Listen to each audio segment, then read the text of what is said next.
Hi hello నమస్తే welcome to విరించిస్ writing. ఈరోజు కథ అందాల రాక్షసి ఎపిసోడ్ 2. అంతే, కళ్ళు పెద్దవి చేసుకుని కోపంగా హుష్, ఈ మనిషికి రాను రాను నేనంటే లెక్క లేకుండా పోతుంది. ఇదివరకులా భయపడటం కూడా మానేశాడు.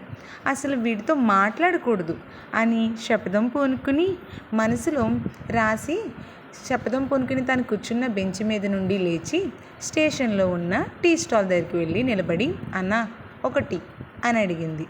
రాశికి 2 అడుగుల దూరంలో నిలబడిన 2 అబ్బాయిలు రాశిని చూపులతోనే స్కాన్ చేస్తూ, రే మావా, అందం నడుచుకుంటూ వచ్చి నీకెదురుగా నిలబడుతుంది అని ఎప్పుడైనా అనుకున్నావరా అని అన్నాడు పక్కనున్న అతనితో. రాశికి వినిపించేలా, అబ్బే లేదురా మావా, కల్లో కూడా ఇంత అందాన్ని ఎదురుగా చూస్తానని అనుకోలేదురా మావా, చాలా హాట్గా ఉంది అని అతని మాటలు పూర్తయ్యేలోపు రాశి అతనికేసి సీరియస్గా ఒక లుక్ ఇచ్చింది. వామ్మో, ఫిగరే అనుకుంటే చూపులు ఇంకా హాట్గా ఉన్నాయి ఏంట్రా అన్నాడు పక్కనున్న అతను. నిజమేరా మావా, చూపుల సెగతోనే కాల్చి బూడిద చేసేలా ఉంది ఈ పిల్ల. అంత హాట్ టెంపరేచర్తో సెగలు పుట్టిస్తున్న ఆ కళ్ళని టచ్ చేస్తే ఎంత వేడి ఉందో తెలుస్తుందేమో రా మావా అన్నాడు ఇంకొకడు.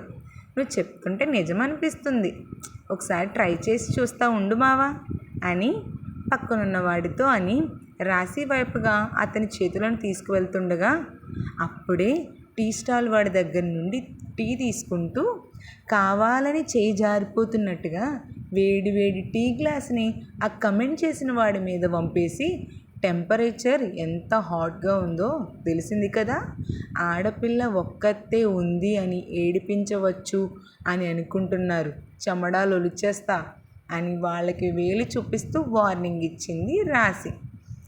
రాశి వాళ్ళకి వార్నింగ్ ఇస్తుండగా రాశి కోసం వచ్చి, అమ్మో మంచి ఫైర్ మీద ఉంది అని అనుకున్నాడు శివాంష్. ఇంతకీ ఈ శివాంష్ ఎవరు, రాశి వాళ్ళని ఏం చేసింది, మిగతా కథ తెలుసుకోవాలంటే చూస్తూనే ఉండండి. నెక్స్ట్ ఎపిసోడ్ కోసం నెక్స్ట్ ఎపిసోడ్ అని కమెంట్ చేయండి. అలాగే వీడియో ఎలా అనిపించిందో కూడా, ఎపిసోడ్ ఎలా అనిపించిందో కూడా కమెంట్ చేయండి. Thank you all, love you all, do subscribe Virinchi's writing. Bye bye.